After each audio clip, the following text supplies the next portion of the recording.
Action. Enti boy, you boki weke de mun. Onya le boka bi gwa ya namba.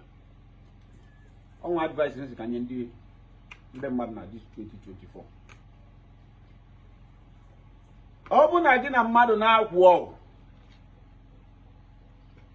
Emetie na ọkwụ ka gị na ya na-akwụ. Ọ bụla ezigbo ọkwụ gị nwoke. Ọ bụla ezigbo ọkwụ gị nwaanyị. Anyị kwuru nya nwoke na nwoke na-akwụ ọkwụ dị mma. Nwaanyị na nwaanyị na-akwụ ọkwụ dị mma. No ọgwụ ga gị na ya na-akwụ ka ị mara ma ọgwụ bịa ka ije ka ị ṅụọ mmanya chụkọ nwaanyị. Ụdị akọ dị na nwoke, ụdị akọ dị na nwaanyị. Ọ bụ na ọgwụ bịa ka ị ṅụọ mmanya chụkọ nwaanyị. Pụta na ya na this 2024 because o nwere ihe ya pass through na this 2024. Pụta na ya mana ọ bụrụ ọgwụ ya bụ nọrọ na nsogbu. Ọkpalị ga-alụ nye gị support kwado gị.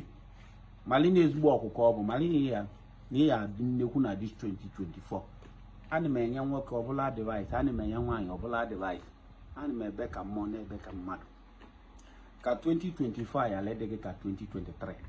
Ibe ndị ekwu nwoke ndị agwa ya nwoke na-agwa nwaanyị bụ ka 2025 bụrụ gị ezigbo ihe. Ọkwụ gị bụrụ ọkwụ na-aṅụ mmanya pụta na ya.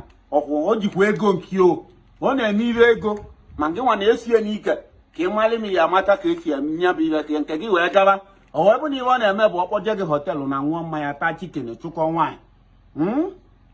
Ọ bụrụ ọgwụ gị nwaanyị o ji ego nke ya na-abanye nke ga na-abanye ihe ọ na-eme bụ ọkpọje gị na họteelụ na ṅụọ mmanya taa chicken ọkwụ ụgwọ ọ na-ebueli gị họteelụ to họteelụ. Ọnwa ebu na ya eji odulu gị jee ibulu oti mkpu ya pụta na ya ka 2023 ya dị ka 2024. Ambịakwa ka ndị ebe ndị bụ na m ji kọmiti daalụ na ebe anyị.